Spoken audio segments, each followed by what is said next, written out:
All right, and we're live. Woo woo. Live and in person. Well, not in person. All righty. Let's get the document up. And here we go. Good afternoon, everyone. It's Friday, February 26th, 2021. Today, we're talking colorful new iMac rumors, Apple's potential March event, and more because this is the iMore show. Joining me, as always, is iMore contributor Karen Freeman. Hiya, Karen. Hello. And joining us today as our guest is iMore writer Luke Filipovich. Hello. Thanks for having me. All right, Luke, it's always good to see you. So today we're going to start off with a little news. So there are just a couple bits of business that came up this week. First, Apple is getting into the celebratory mood for Women's History Month. With some new, with some special events, let's call them for Apple Music and Fitness Plus and some other areas as well. So, Karen, why don't you talk to us a bit about that? Sure. So, I want to make sure. I just want to look real quick, make sure I get them all right here. So there's going to be a special badge that you can get on your Apple Watch if you work out on the international. Let me make sure I get it right. The International Women's Day. There's an activity challenge. That's March 8th. So you get a special award if you work out for 20 minutes or more. And for those of you that don't know, the award is it's basically a little cartoon award on your Apple Watch. So on the App Store, there's going to be a sort of a spotlight on apps made by women. And there'll be an app of the day and a game of the day featuring that's made by a woman. Apple Music is going to be highlighting women that are leaders in the field. There's going to be a visionary women curated playlists from different artists and influencers all over the world. Apple Books is celebrating women with country-specific collections of books written by women. Apple Maps, I thought that was interesting.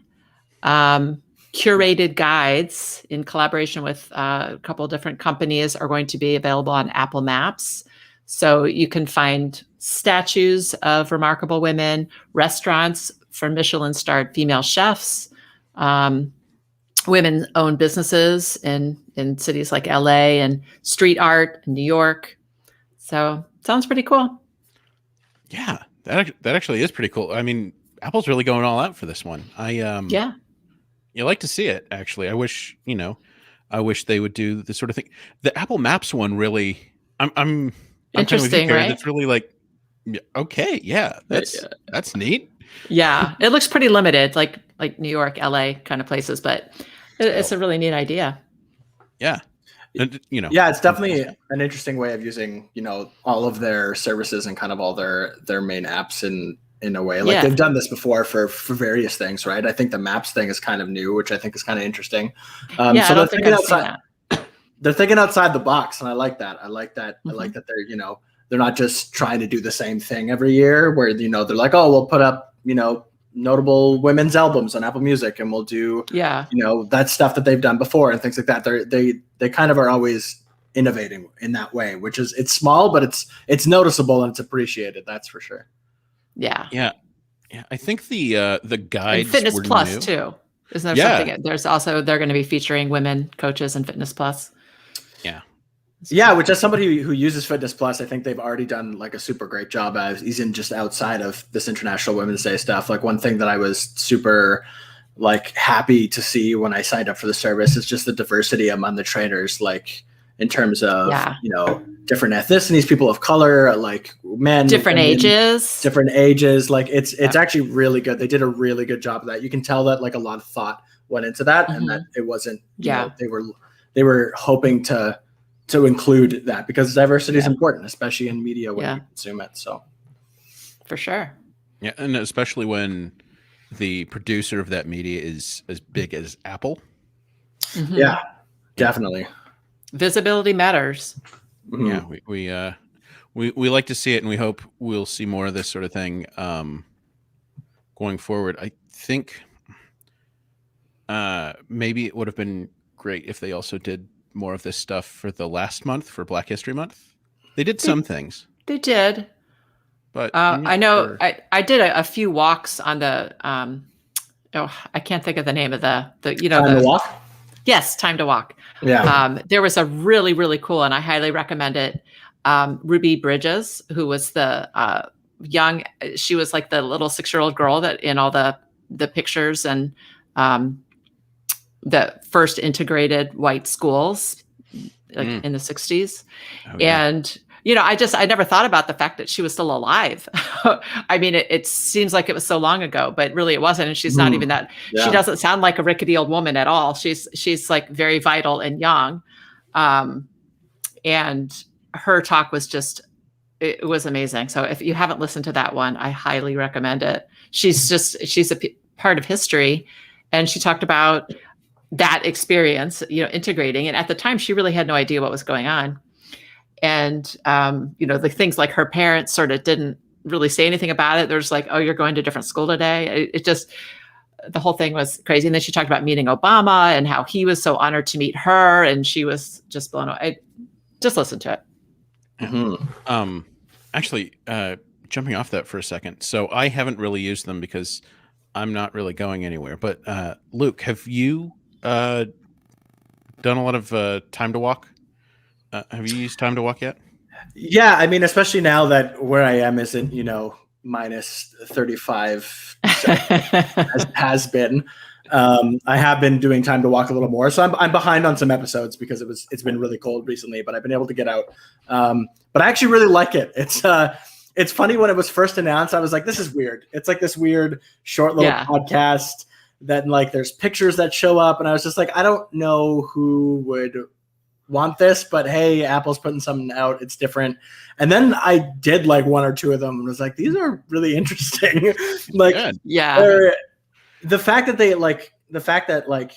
is like they are kind of, usually around like, I feel like 18, 20 minutes, somewhere around there. Some are a bit longer, some are a bit shorter, but like they are a good time. They are like a good length for like going for a walk, and they do kind of like keep my mind engaged when I'm walking around instead of just like kind of zoning out, which I mean sometimes is nice, but when you're walking around and you're kind of outside, it's a really interesting way to keep my mind engaged. And I think I actually very intently listen to them, whereas sometimes when I throw on a podcast, if I'm just listening to a comedy podcast or whatever, it will kind of fade into the background and I start thinking about other things, and I don't always necessarily pay super attention to it. But I find that the detail, the way these are produced, the fact that you do get little notifications on your wrist so that occasionally you'll see a picture, you'll see a link or something like that, I feel like it keeps you engaged to the entire time. So I've actually been really enjoying Time to Walk. It's a really cool way to kind of just like take a break from everything and go listen to like an interesting story from a notable person.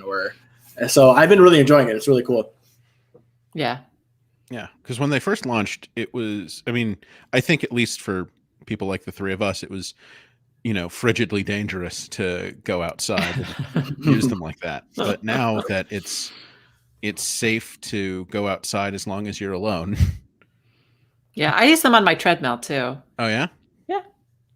Well, I mean, that makes sense. Fair, that is an option. It's not like they're taking you on a scenic walk through your neighborhood. It's not that much of I have my treadmill set up so it's looking out the window, so it's perfect.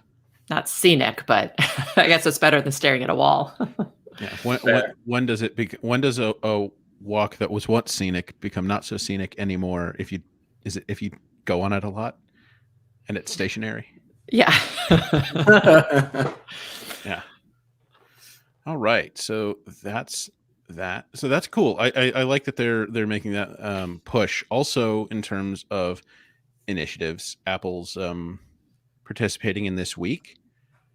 I just want to touch on this a little bit. Apple has donated $1 million to Encircle, which is a Utah-based LGBTQ plus charity. And this is a nonprofit charity that helps young LGBTQ plus people and their families really find a sense of community and belonging. So yeah, I think as I'm an LGBTQ, question mark, whatever, mom myself. So I'm glad to see this sort of thing. Yeah. Apple isn't shy. I find Apple isn't shy about donating their money to causes that they, as a company, they really seem to believe in. Yeah. So this sort of thing, I think, really fits into that larger mission. We saw earlier this year, they directed the first set of funds through their racial justice initiative as well. And this sort of thing, Yeah. Apple's a company with enough money to chew gum while they walk. So, right. Yeah. So I just wanted to touch on that a little bit. They made that announcement yesterday, and all of this is great to see. Yeah. But now I want to jump a little into some exciting things too, some exciting rumors, because tis the season. Tis the season is really a Christmas phrase for most, but for us, tis the season it's all about what we think Apple's going to do next. And boy, do we have a whopper this week. Yeah, there's been a lot. Like those colored iMacs. Yeah, let's talk about those iMacs. So on Wednesday, there was a report from John Prosser, Leaker Eternal, about the potential next iMac, the M1 or M series, let's say M series, sporting iMac refresh that is supposedly coming this year. And it's not just a redesign. I think we've been expecting a redesign for a while. Mm-hmm. But this it's a little bit much. So Luke, why don't you walk us through what we're talking about here? Just a little bit. Yeah. So, John Prosser has a pretty decent record when it comes to leaks. It's not like every single one has been 100% right, but he's always kind of been in the ballpark area. So that's why this is kind of piquing our interest. And I guess the big thing about the iMac redesign is it kind of looks, much more modern. If you have an old iMac, it still has like the big kind of bezels, the sort of like, old school iMac look, where this looks much more like they put a MacBook Pro screen on a stand, and it almost kind of looks like the Apple Pro Display XDR, which comes with a $1,000 stand, which is a different story altogether. But it kind of looks like that. But I think the coolest thing about this, it has like the boxed edges, which is like a new look that they kind of have done more so, especially on the new iPhones. They kind of went back to the square edges, which I think a lot of people like. I personally do like that. I think it looks sharp. But they've kind of, John Prosser believes that there are going to be 5 different colors of these iMacs, which is the craziest thing, because I don't think we've ever had an iMac in anything but silver for a long time. And then when the iMac Pro came out, we finally got like a space gray. Yeah, it's interesting because a lot of people on Twitter are like, oh, no, that's terrible. It's terrible. But I took a formal poll on iMore's Twitter, and only 56% of the voters said that they would get the space gray or silver. So all the rest would get a color if they were buying one of these. 7% would pick rose gold, 10% would pick green, and 27% would pick the sky blue. So there's a market for the colors. Yeah. For sure. Sorry, go ahead, Luke. Yeah, I was going to say, like, I even posted this on Twitter on Wednesday. I was just like, I like that the colors are available, because I know that there's people who are really, really excited about them. But I know me, and I know that I would probably just pick silver and space gray just because I'm boring like that, I guess. And it just goes with more things. But I kind of like the idea that, like, you can have a completely blue lineup of Apple products now, if this is true. Like, there's the blue iPad Air, the blue iPhones, the blue Apple Watch, like the blue iMac. Like, it's kind of cool that they're AirPods Max. Yeah, it's kind of cool. Yeah, the AirPods Max is kind of cool that they're kind of building out this where if you do care about matching all of your devices, there is sort of different ways to do it now, which is kind of interesting. Finally, that's a big finally for me.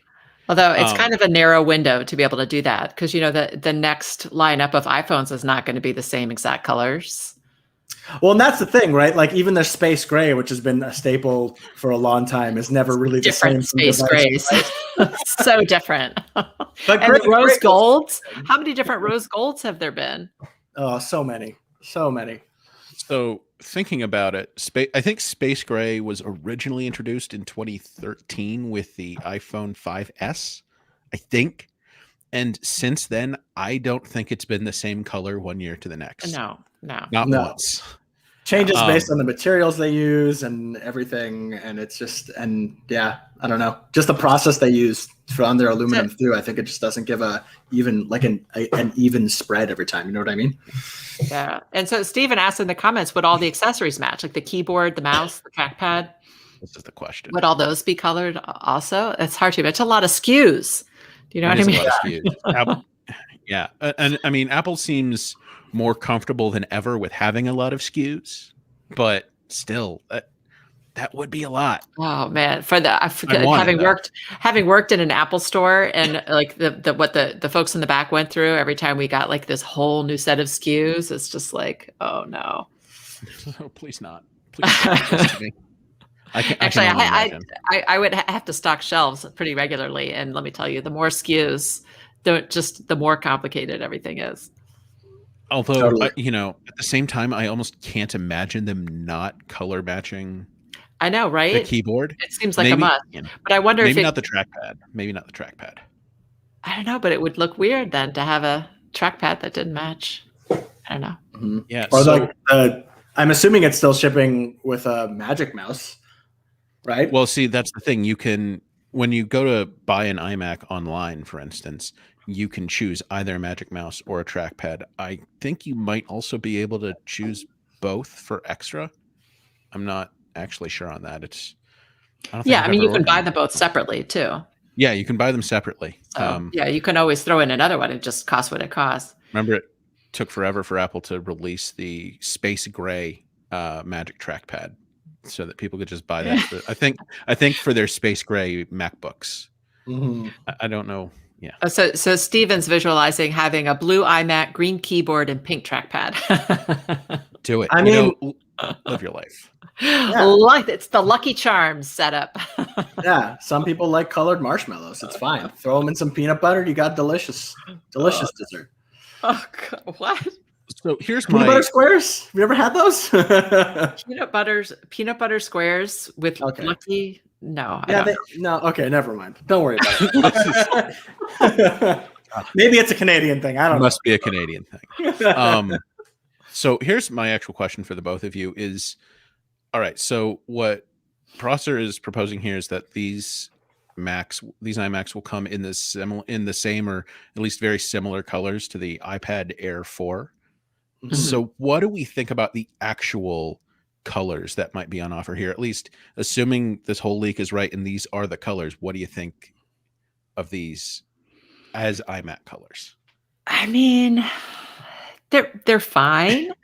I don't dislike any of the colors, but it seems like they're very sort of limited to, they're very pastel.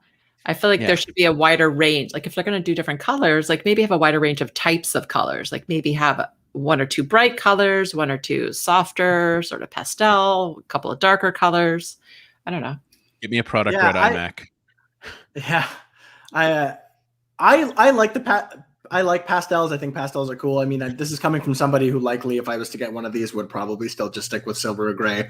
But like, I've always thought that like even when the iPad Air first launched, I thought that the green and blue looked really striking. And I think if it comes out similar to that look, because we know that the colors sometimes change a little bit depending on what devices they're on. I feel like if it comes out similar to looking like the same as the green and blue iPad Air, I actually think those are pretty cool colors for a computer too. Because at the end of the day, especially the front-facing screen, the way that the mock-up that John Prosser has is like the screen itself, the front-facing isn't actually going to be colored. Like you're going to have a slight bezel around a black bezel around the edge, and then that it'll be all screen. So you're not really seeing the color on the front of obviously you can see the stand below it, but you're not really seeing it on the screen, which I think that was my when I first heard about this, that was like my biggest issue, because if you watch movies and stuff, it's nice to have a dark back or something that blends in a little more than like a brighter color if you're watching a movie. At least I find so. But the good thing about this is like you won't really see any color except for like maybe very slightly on Yeah, the edge. it's more for the decor of your office. But several people have mentioned purple, both on Twitter and here in the comments right now. Purple would probably be my pick if they came out with a nice purple.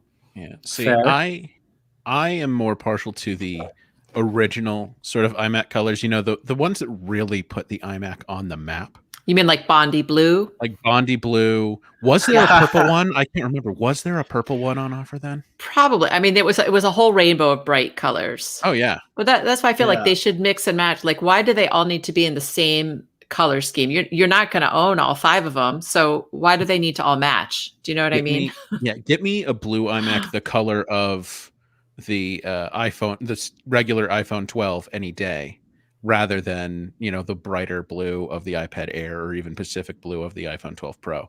I love that darker blue that they've got on the standard 12. But I feel like Apple is a nice blue. It is, but it doesn't go with the other one. I feel like Apple needs to have all their colors of a certain product match so that their site looks pretty, so that the stores look pretty. Do you know what I mean? That's true. Which that if like, this is totally hypothetical, but like, what if these colors, like what if they've decided that these are kind of them going forward, you know, like what if when they start introducing newer products, like this is the color array that we're now kind of like going forward with. That would be interesting. But they don't match Product Red at all. Yeah, exactly. So, and Apple's not going to ditch Product Red. No, definitely not. I would love a Product Red iMac. I would. But it wasn't just iMacs. But it wasn't just iMacs. No, it wasn't. Right, Luke. The other thing that John Prosser is saying is a potential possibility is a MacBook or a Mac Pro Mini, which essentially kind of looks like the old like G4 Mac towers, kind of, if you remember. Cube. Like the Cube, the Cube that came out like years ago.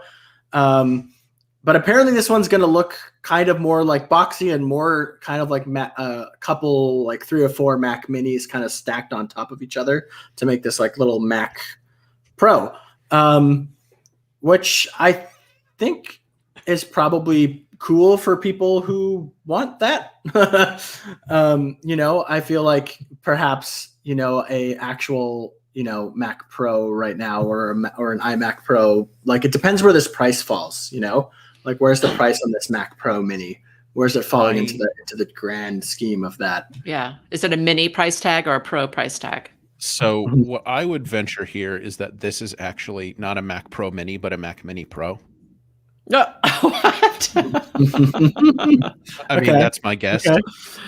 You know, I would guess that it runs probably, so not an M1, but an M1X or S or whatever Apple decides to call it, the more powerful desktop chip, because what's in the current M1 Mac Mini right now, along with the MacBook Air and the M1 MacBook Pro, is a lower powered laptop focused chip.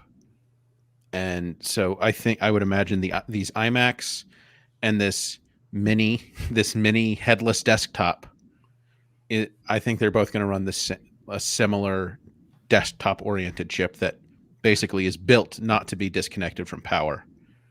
And so I think the size might come from a heat sink mostly. Interesting. That feels like it works. Like maybe it's just very, very powerful. I'm very excited. So as a Mac Mini user, I maybe I'm really just projecting my hopes that this is a Mac Mini Pro instead of a Mac Pro Mini. So to the idea that maybe the price isn't, you know, astronomical. We're not starting in the thousands. We're still starting maybe in the high hundreds on this one.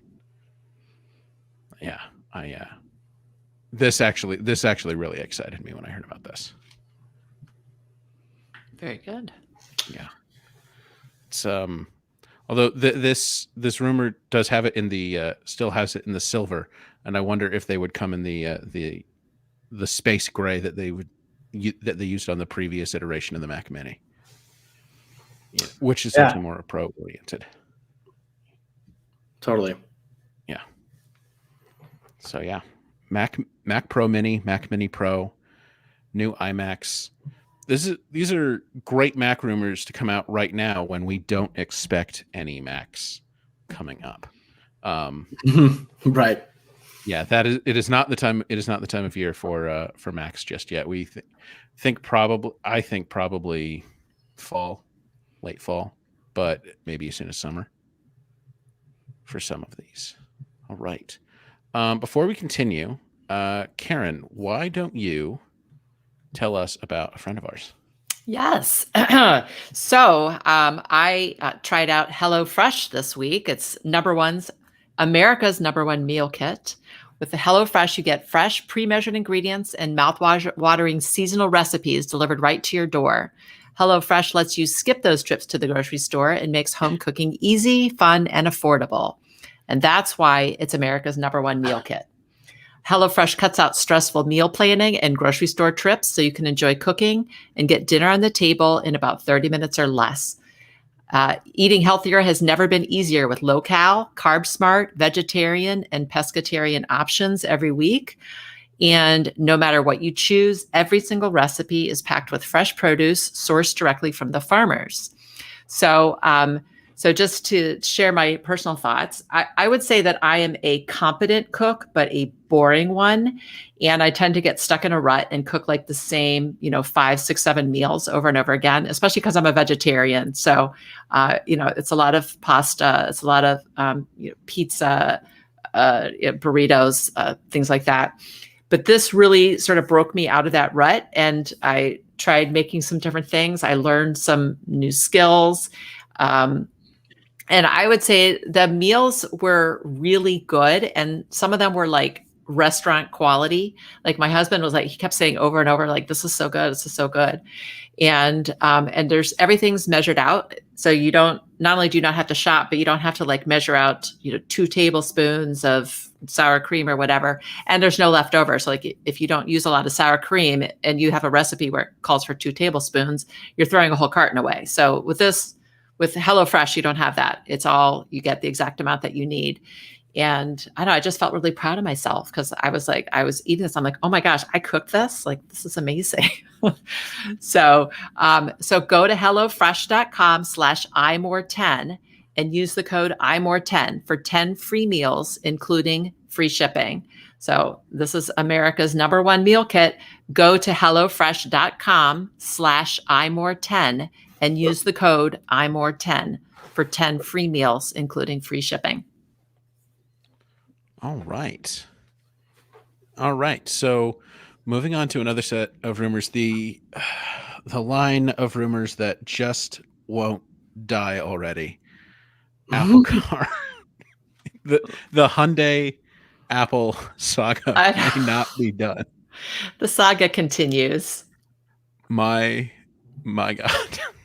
What do we have to do to just kill this rumor dead? And just make it go quiet for a little bit. Apple needs to announce the Apple car, obviously. Yeah, just say we're working with Mercedes or whatever, or we are working with Hyundai. Yeah, right. Make it happen. Make a statement already. Just tell us. It's killing me. But yeah, we have a new report from Reuters. Actually, no, this was reported by Reuters, but a note on Chosun Biz is claiming that Apple and Hyundai Kia have signed a memorandum of understanding last year, which I know that's an official term. I don't know what that official term means. Quite it's kind of like engaged to be engaged.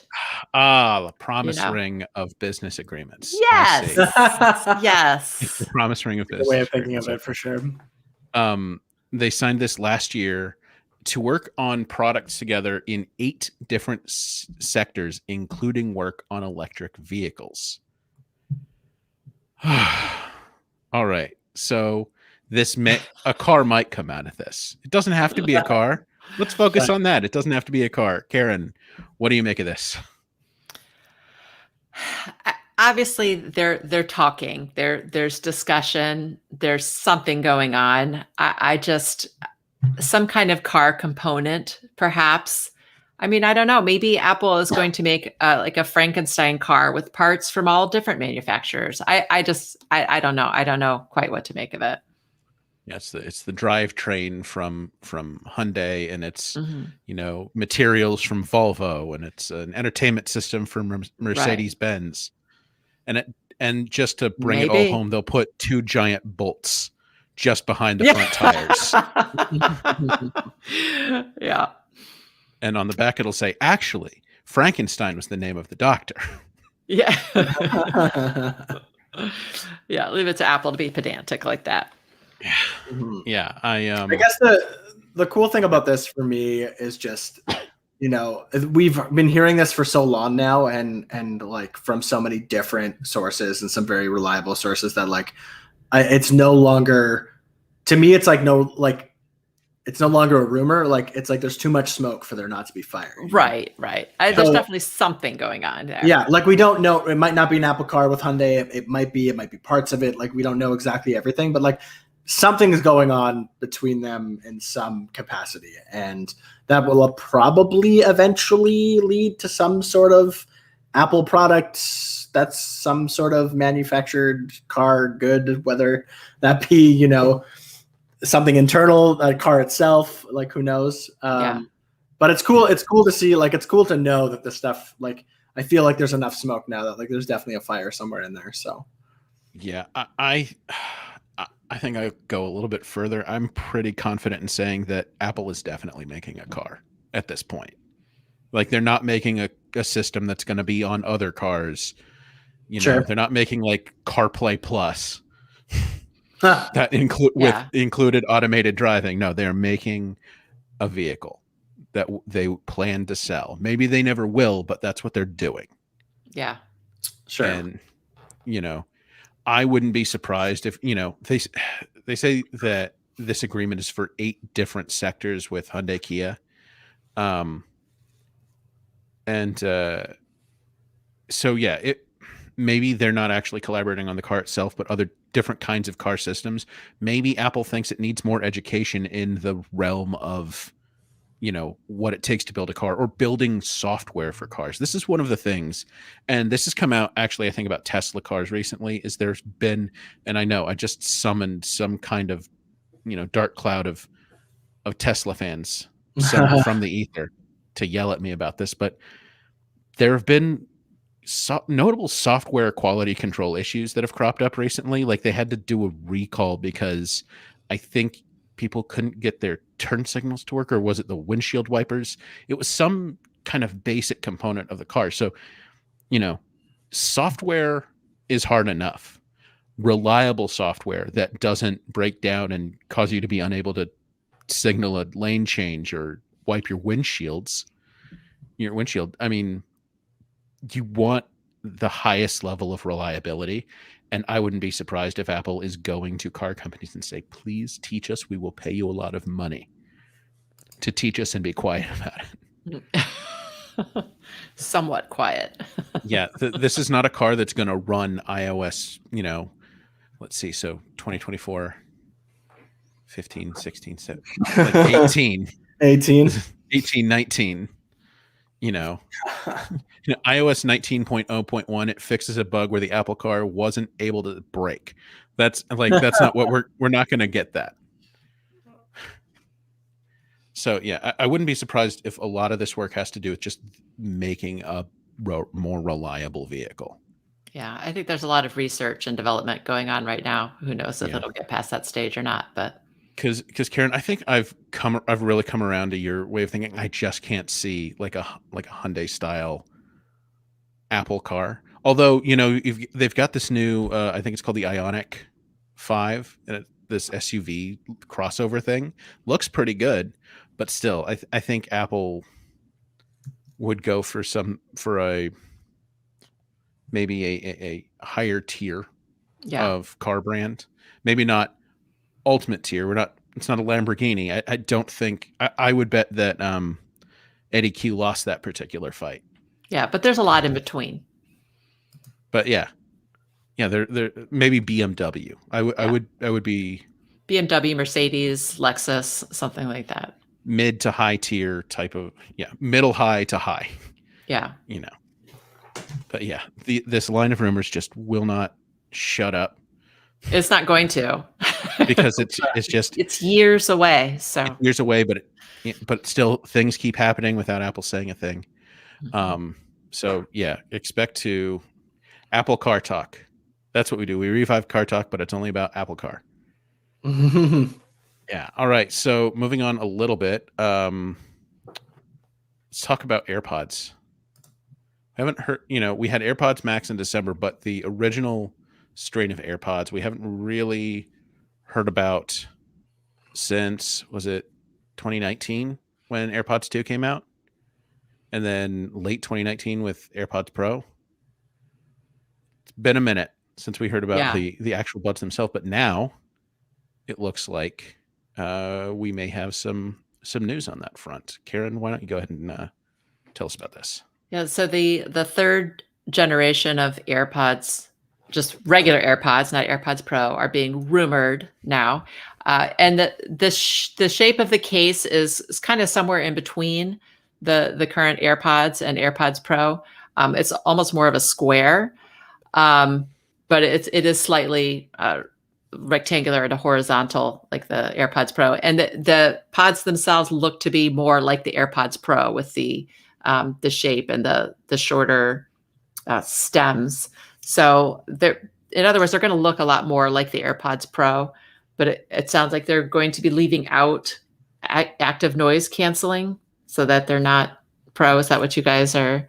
That's some of the rumor. That's been the rumor for a while, and but oddly, I haven't heard anything about colors. That seems like an obvious thing to make different colors. We're going to put colors on the iMacs, but the the AirPods have to stay white. Yeah, I mean, like the AirPods Max have different colors. Yeah. So I don't know why they're going to stay white, but who knows? We're just in the rumor phase. We're currently in the rumor phase. There's all sorts of rumors about when AirPods 3 and AirPods Pro 2 are going to come out. It could come out soon, like maybe even next, with the March event. But we've also heard in the fall. But we're really due for the regular AirPods, I think. Mm-hmm. Definitely. I don't know, like, unless they do a design change to the rumored design change to like make them really like to remove the stem and like them more like sitting in your ear.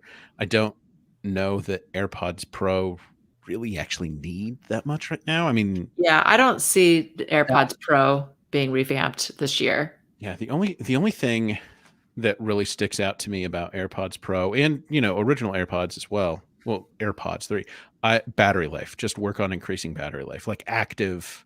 None of this 5 hours plus 24 with the case. No, more hours. Get me 24 plus 24 with the case. Yeah, it's hard to do in something so small. Like exactly. Like it's not like if you look at other competitors, like there are buds that are wireless buds that have more than AirPods give you, but there's also ones that have less, and they kind of rely on the charging case more. It is still sort of newer technology in terms of technology span. So yeah, I think if we were gonna see like an upgraded version of AirPods Pro, I think like a better battery life would be great. Obviously, like more fine tuning with the noise canceling, which is already pretty great, but like, stuff like that, little changes. But I also think a big thing they could change is make the IP, the water resistance rating, higher. I think that would be cool because as of right now, depending on how much you sweat and your workouts and how you want to use them and how long you go and stuff, I don't know if I'd be super comfortable like always working out with my AirPods Pro on like my harder workout days. Cause like I just sweat a lot and, it has IPX4, I want to say, right? Yeah. That's kind of medium. Yeah. It's kind of moderate. That's kind of like the lowest you want to go for a pair of AirPods you're going to work with, or you're going to work out with. I would love to see that get up to like a 5 or a 6. That would be great. Like that would be fantastic. Oh, it'd be great to have them be truly waterproof, like for swimmers, like the Apple Watch. My mom is a swimmer. She swims every day she can, and she swims like a lot, like many, many laps. And it Right. would be really nice to be able to listen to music. She used to have like a waterproof container. Remember the old iPad, the iPod Nanos? She had Yeah. like a waterproof, some sort of third party setup where the headphones and the iPod were all encased in this waterproof, I don't know, thing, so she could Wow. listen to music. And that was great. She used that till it wore out. But you can't find that stuff anymore. That's a great idea. IPX8, I think it would end up being. But is that what it would need to be to be submersible? Eight's really the highest level of water protection. Although Yeah. I wouldn't mind if they did something about that X too. So X, we say IPX. What Totally. did you say? Mhm. 4. So that X means that it hasn't been rated for dust resistance, for like little Right. dust particles, or like, I don't know, earwax or whatever. Let's Yeah, that let's would be work on something to that. work on too. Yeah, you think about runners like in the Southwest, or places yeah. where there's a lot of dust. Yeah, just Be nice. living in Phoenix in the summer, that would I feel like that would do a pair of Right. AirPods in. Right. Yeah, and I mean the thing and important to know about the X for anyone who might be uninitiated with IP ratings is like kind of like what Joe said. It's like it's not that it isn't necessarily protected against dust because it to be sealed for water, you're going to have some sealage. I don't think that's a word. So you're going to have the, like if it's sealed for water, it'll also be somewhat sealed for dust and particles and things like that too. It just means the X just means they haven't officially tested for it, so they can't officially give it a rating. Right. So we don't know exactly what they are. Like my guess is it's probably not X. It's probably like it might be a 2 or a 3 or something like that. It could even be a 4. But the thing is they haven't tested for it. It would be nice to get those tests in and feel where they are, and if they can make it stronger too. Like you said, there are climates where dust, sand, things like that are much more prevalent than maybe somewhere like a cold frozen tundra where I live. But yeah, I think that would be the biggest thing I'd want to see out of a new AirPods Pro would be to really increase that ingress protection rating for sure. And what do we think of the regular line of AirPods adopting the sort of Pro design? Are we pro that move? Or are we anti that move? Yes, definitely pro.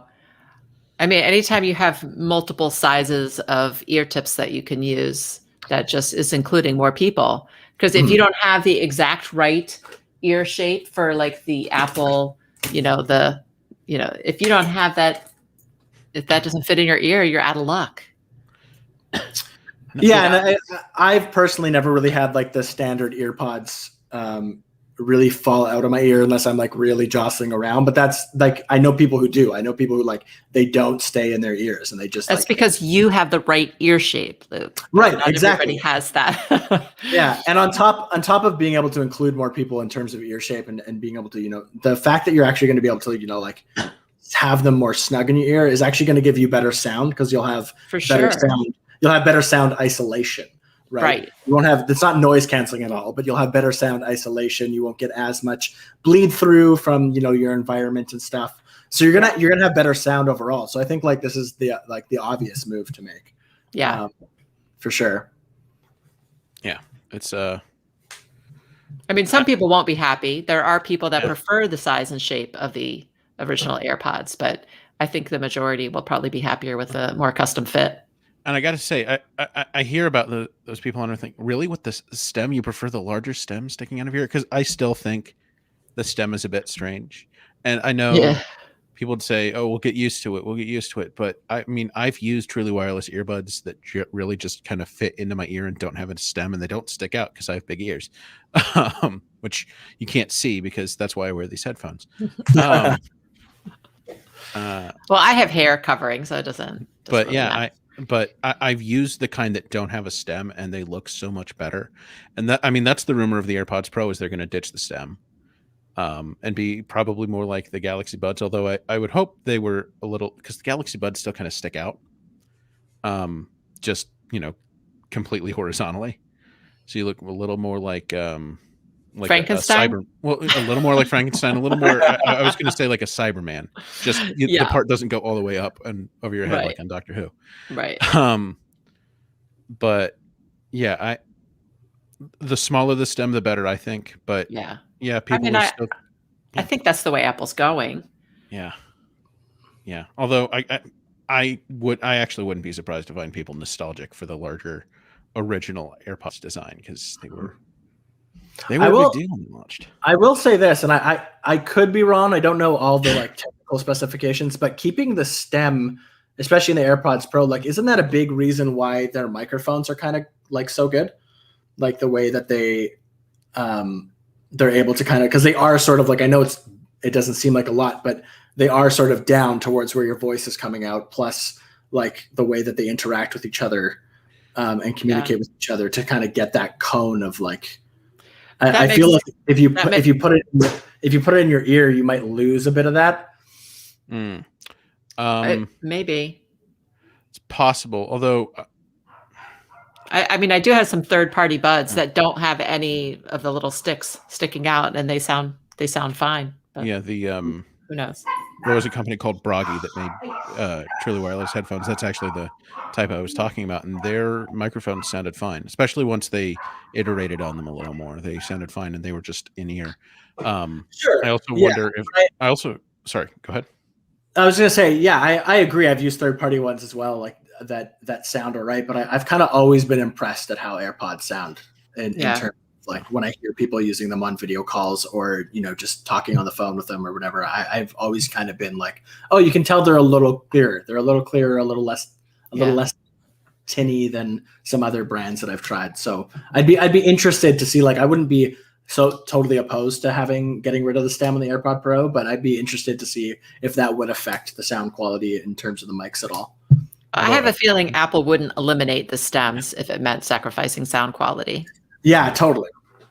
I actually wouldn't be surprised if Apple went in on bone conduction, which could work. Interesting.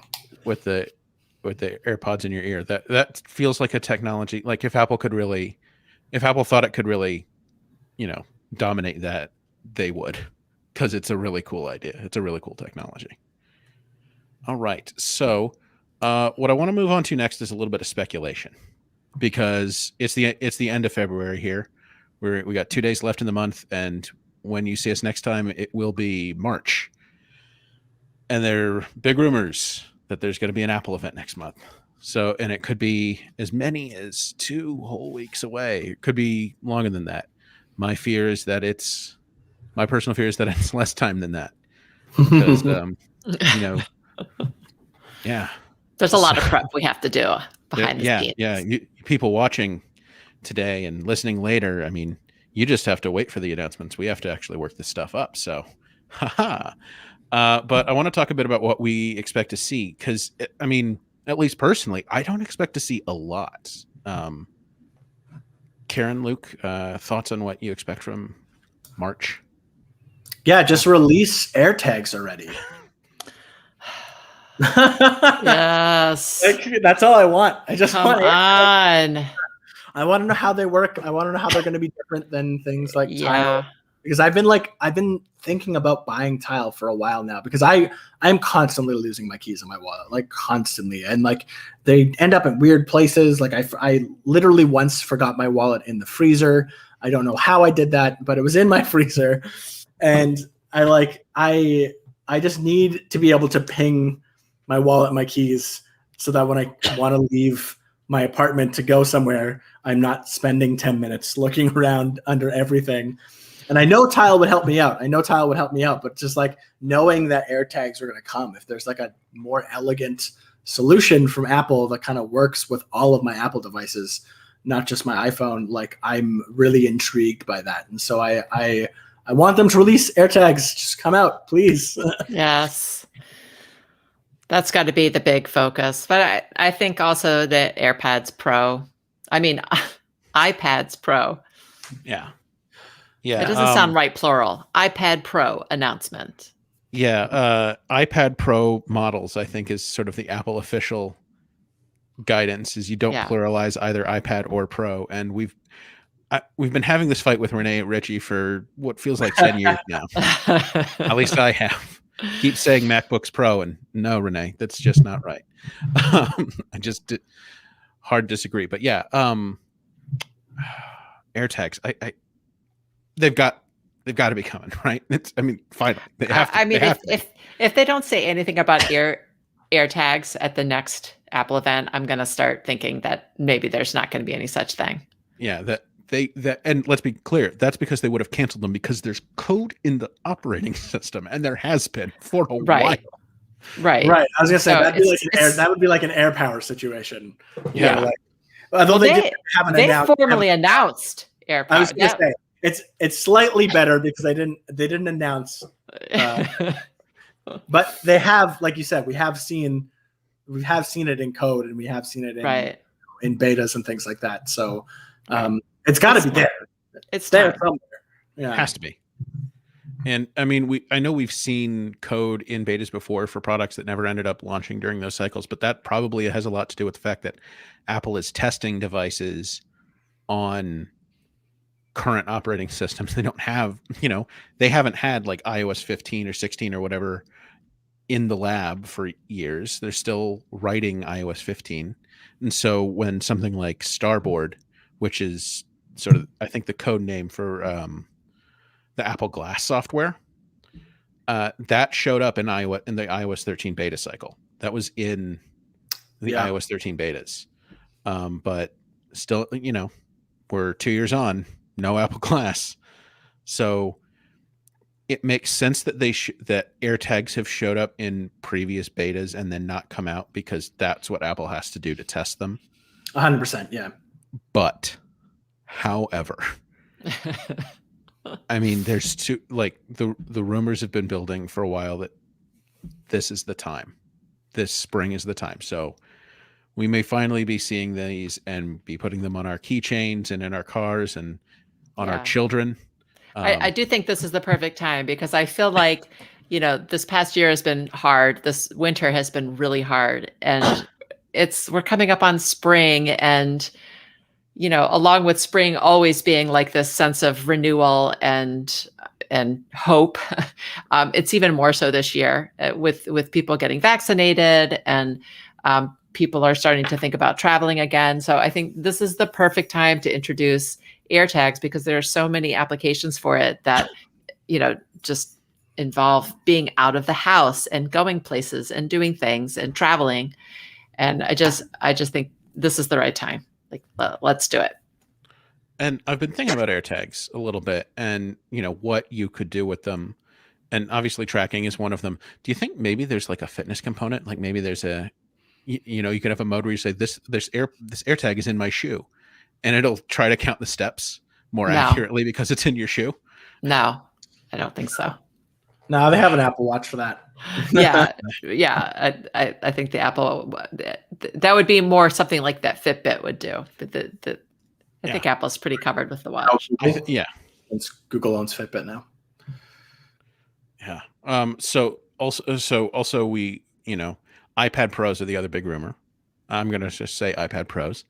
We don't have any size change rumors on these. So 12.9 and 11 inches. 11 inch. I know. And people are clamoring for bigger and smaller, but I guess these are the compromise sizes that Apple's decided on. I think we'll eventually see size changes for the iPad Pro. I think the iPad Air gives them that kind of room. Because the iPad Air is 10, it's not 11 inches, it's 10.9, so it's 11 inches. It is that same size. But yeah, I give me the lunch tray. That's all I'm asking for here, is give me that lunch tray iPad Pro. But the rumors on the iPad Pros are a little strange to me. So A14X, I think, is probably a safe guess. A beefed up version of the A14. Totally. So we've got that. I would imagine they keep the same cameras as the last iPad Pro. So they've got the LiDAR sensor and they've got the 2 cameras. But then the other big rumor for these is the display. And it's supposed to be, I think, mini LED. Yeah, it's mini LED, not micro LED. It's mini LED, which is it's not quite OLED in terms of color range, but it's, fairly close. It's closer than LCD. And so, deeper blacks, more vibrant colors, like sort of actual HDR, maybe even Dolby Vision quality HDR here. And the big rumor that we've heard about those is that it might only be coming to the 12.9-inch iPad Pro. That's kind of cruddy. That would be cruddy. I think that would be cruddy. I think the 11 is probably the more popular model, just based on cost alone and portability. Yeah. So, what and you're not going to get you're not going to put the new display technology in the 11-inch Pro. No, I find that hard to. I don't think I buy that. Yeah, because remember last year, one of the rumors is that only the Pro models of iPhones would have both mmWave 5G and Sub-6 5G, and all 4 iPhones came with that, even the Mini.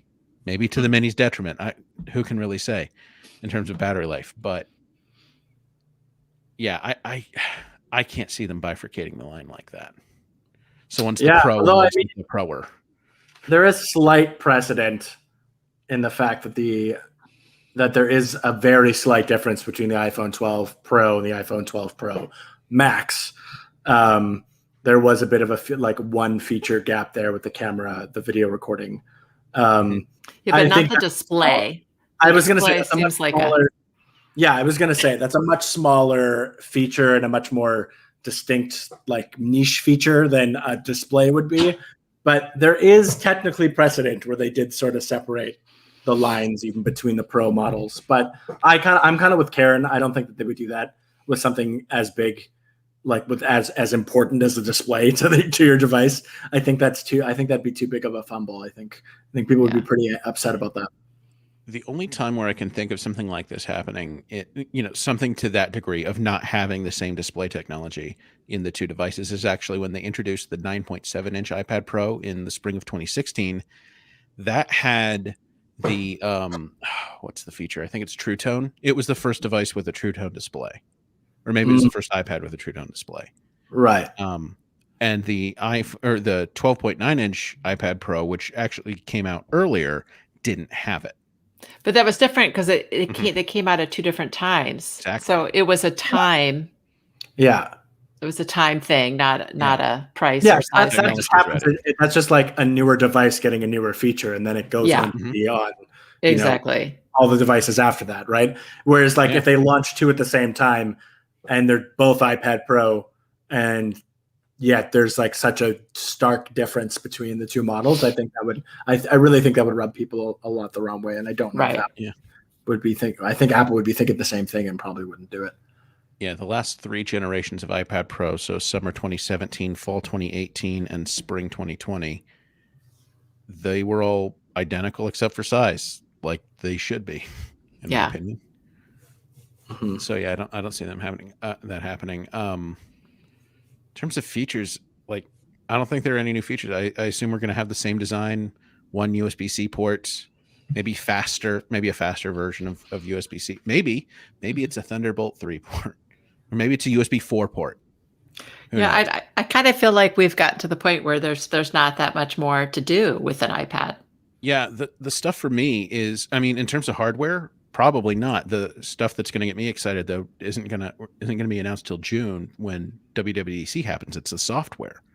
Mm-hmm. The truly exciting things, outside of years where we expect full redesigns like last year with the iPhone, the things that really excite me personally are software updates and new capabilities. Mm-hmm. It's not going to be, an extra USB-C port, or, oh, look, they moved the magnetic charging port for the or the magnetic charging point for the Apple Pencil, Yeah.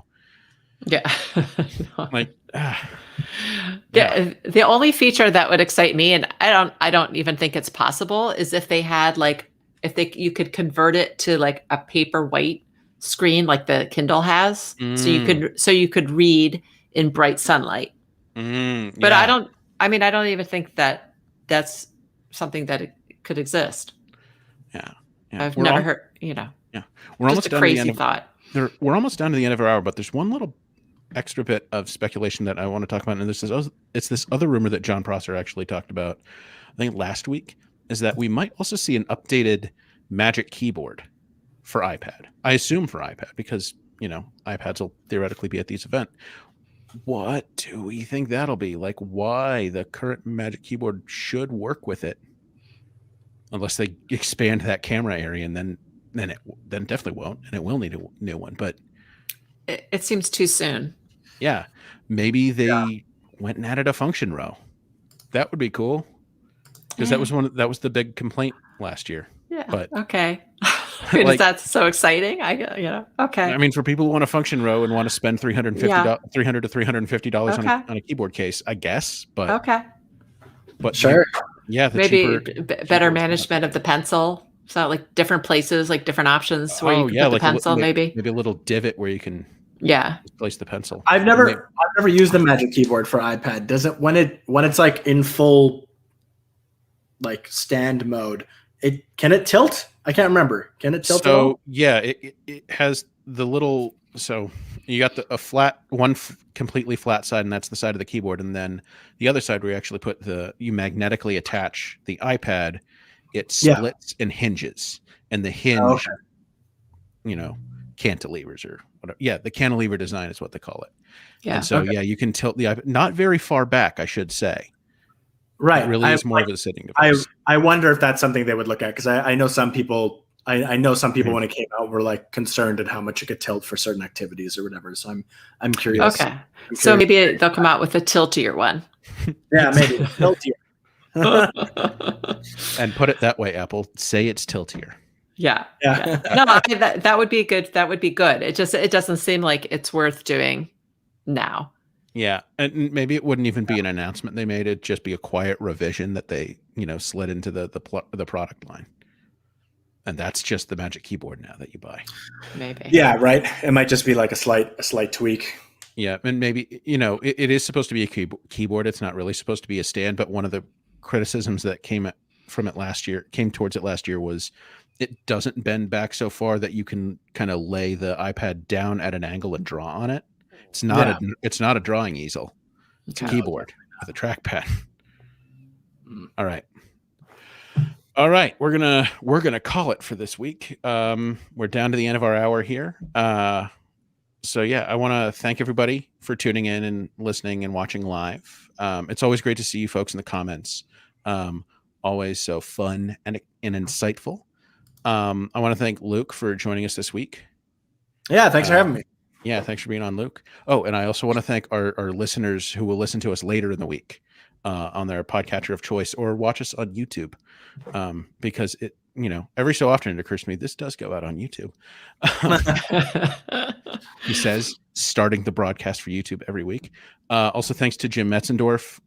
We always sound great. Thanks to you, Jim. So thank you for that. We really, really appreciate it. Thanks again to our sponsor this week, HelloFresh. We'll see you all later, because this has been the iMore Show.